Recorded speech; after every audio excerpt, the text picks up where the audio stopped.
Hello, I'm Lara Kılıçarslan and this is Newsfeed. Charismatic, relatable and social media savvy, Zohran Mamdani has made history. He's the youngest mayor of New York City in more than a century and the first Muslim ever to hold the job. The next and last stop is City Hall. Zohran Mamdani, I'm from New York City. أنا منكم وإليكم سنراكم. Lo siento, yo no hablo español muy bueno. Senator, the next mayor of New York City. Hey! The story of this is not going to be the greatest thing we ever did was run this campaign. Can't be. It's going to be what we did after we won. The name is Mamdani. M-A-M-D-A-N-I. You should learn how to say it. A year ago, when he launched his mayoral bid, there wasn't a single camera to capture his bold ambitions. But by assembling an army of about 90,000 volunteers and a social media game that actually worked, Mamdani's policies quickly resonated with residents from all walks of life in the Big Apple. The Democrats' campaign leaned hard on everyday issues like affordable housing, higher wages, and the simple dream of being able to live in the city you work in. His victory comes despite 26 billionaires pouring over $22 million into efforts to stop him.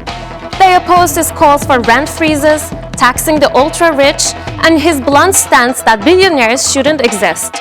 With millions of New Yorkers frustrated, the 34-year-old's fresh take on how to run America's largest city helped energize voters and secure him more than 50% of the ballot. And not only did he win with a record turnout, but he literally won with over 50%, which means that with both the Cuomo and Sliwa's votes combined, it still would not have beat Zohran Mamdani, which means it is literally a landslide victory. But it literally was a record turnout with over 2 million voters coming out, which is the highest level of participation in one of the city's municipal elections since 1969. Mamdani's victory is a generational shift for New York Democrats and for Democrats across the country, as his campaign focusing on affordability has galvanized the Democratic Party in ways we had not seen in a long time. Mamdani's victory is a new generation of leadership for New York. Mamdani through and through ran probably one of the best campaigns we have seen in recent memory, from policy to digital to more. This was Zohran just last year. 60 seconds to talk just about the election. This campaign had billionaires putting all efforts to stop it. What does that same block look like for him now? With you, New York City will change. Thank you, my brother. I support you. Into understanding the wants of New Yorkers, Zohran went to the very communities. Affordability is what was echoing in the city. Zohran saw the families priced out of the buildings they grew up in. Mamdani proved something important, that we are not becoming more moderate. Crave representatives that will listen to us and fight for us. Candidates like Zohran can win across the country.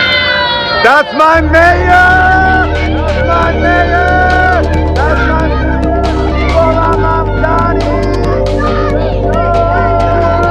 Elon Musk isn't a New Yorker, but that didn't stop him from trying to sway the city's mayoral race.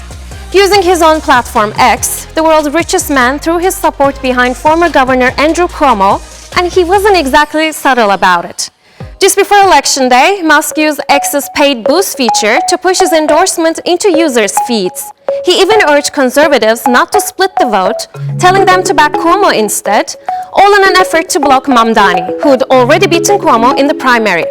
Musk's move has drawn a backlash, with critics accusing him of blurring the lines between free speech and political advertising, especially since it's unclear whether he actually paid to boost the post on a platform he owns. And for critics, it's just another reminder of just how much power billionaires hold, both online and at the ballot box. This isn't just about New York City. It is about the future of our country, the future of our Democratic Party. When the world's richest man, Elon Musk, endorses Andrew Cuomo, it is a reminder of what we're fighting for. Is working people, or is it for billionaires? Because if we don't stand up now, they will continue to buy elections from Congress to City Hall, everything. It is our obligation to get out there and vote. Wikipedia's co-founder Jimmy Wales has now blocked the public from editing the site's Gaza genocide page. Wales says it fails to meet neutrality standards and that he's studying Wiki's objectivity on topics across the platform. Pro-Palestinian supporters say Wales is trying to control the narrative instead. It's happening again.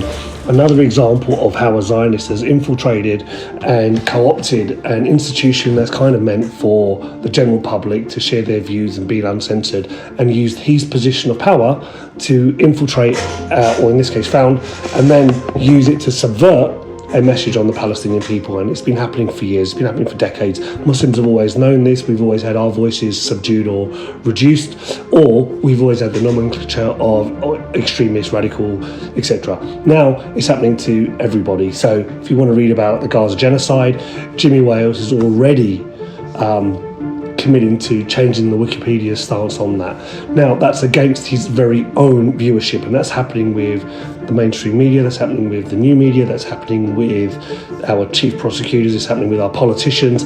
Everything is being censored to support and put weight to the Israeli position against what the general public know. It's not going to work. It didn't work with the Iraq War, it's not working now, but that's happening. And really what we're seeing now is the war between wars, the preparedness that they're going to be putting into place, whether that's buying the news media, whether that's buying TikTok, whether that's interfering with coverage, politicians locking in. And the Zionists are now preparing for the next crisis, but they're preparing very hard and very effectively early. The arrest of Israel's ex-top military lawyer, who leaked a 2024 video showing soldiers sexually abusing a Palestinian detainee, is creating a storm online. In her resignation letter, Yifat Tomer Yerushalayim called Palestinian detainees terrorists of the worst kind, but said the abuse could not be condoned. The leaked video has sparked outrage abroad, but in Israel, the perpetrators are being praised for their actions. And perhaps the most insane part of this story is that she is being treated like a villain by Israel's political elite for leaking this video. Israel's defense minister, Israel Katz, referred to the video as a blood libel, totally devaluing the meaning of that word. And also, today, the people who actually carried out that attack were getting blessed by a rabbi and carrying out a press conference whilst masked up. Genuinely some of the most unhinged stuff that you could imagine. And just to add, this woman is no hero at all. She still presided over so many Israeli war crimes. She opened the investigation, but it has gone absolutely nowhere. The only positive thing she did was provide hard evidence that Israeli soldiers were doing this kind of thing. So you might remember this video from last year. It's from State Teman, one of the Zionist prisons where Palestinians are taken hostage without any charge. And then this video went viral last year, and it shows over here some soldiers putting up some shields and hiding behind it. They've taken a Palestinian prisoner and very clearly sexually abusing him behind these shields. This tall, ugly fella here in the middle is one of the culprits of the sexual abuse. He was named and exposed after the video was leaked, and he was celebrated within Israeli society. He's brought up to TV here as a guest. He was paraded all around. They celebrated him for his acts. This case should just highlight that the problem with the Zionists is not one or two people. It's not Netanyahu. It's not his government. It is the entire society. This occupation has been built on crimes. It's been built on genocide. It's been built on ethnic cleansing, on the torture of Palestinians. This entire society is rotten to the core.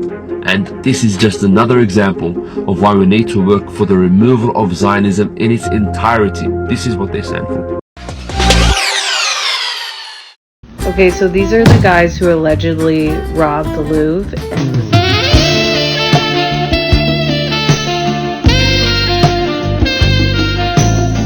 All I'm gonna say is justice for Luigi. I ain't gonna lie, free them. They hella fine. They looking too good. One of the suspects in the Louvre incident is suddenly going viral online because people like the way he looks. Some fans are even comparing him to movie characters, saying the whole thing feels like a scene straight out of a film.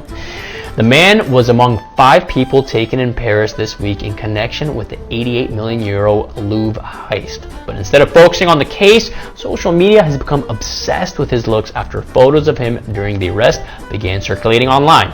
Clips and stills from news footage are now everywhere, with users calling him the handsome Louvre guy. Many are commenting things like he's too good looking to do that and no way that he did it. Within hours, his pictures were being edited into TikToks, fan cams, and memes across Twitter and Instagram. You have probably seen those viral clips swinging over the Louvre Hot Heist Suspects.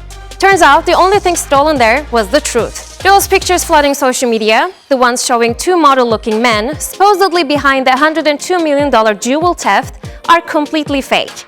They first appeared on Facebook, posted by a satirical account called @thelament, and then spread like wildfire across X and even a few news sites.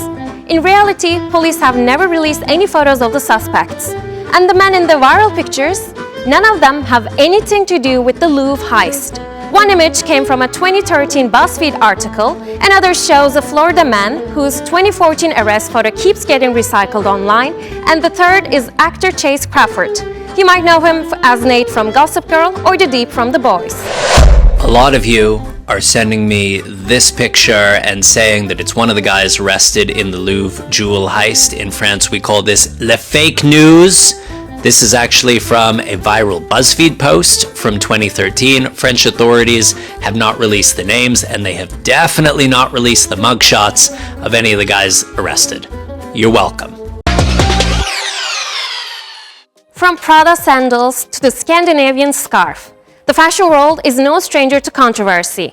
And Louis Vuitton is no stranger to cultural appropriation claims either. Enter the Ghana bag. Louis Vuitton just dropped a bag for $3,000. But for most migrants, this isn't luxury. This is memory. Do you recognize this bag?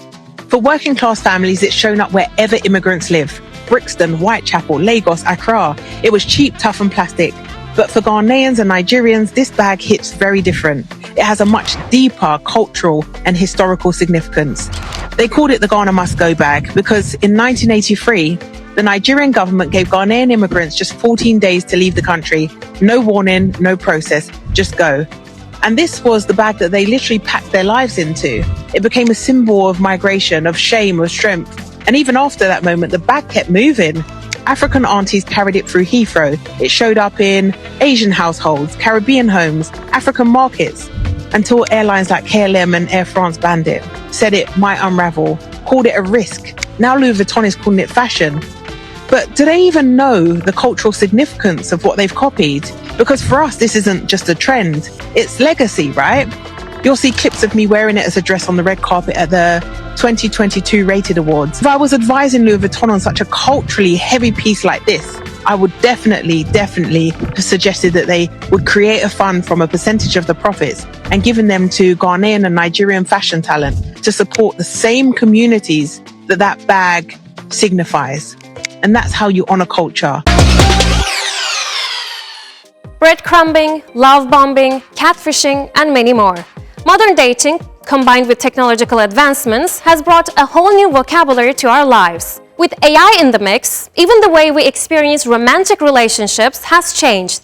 The latest trend is chatfishing, and it takes deception to a whole new level. Chat phishing. So it's basically where people on dating apps are now using AI, so like ChatGPT, to kind of have the conversation for their dates. The example that I saw in this article I read is that a woman had been having really good banter with a guy that she wanted to meet. He'd been quite emotionally intelligent and like talking about attachment styles, and they'd been having a proper like exchange.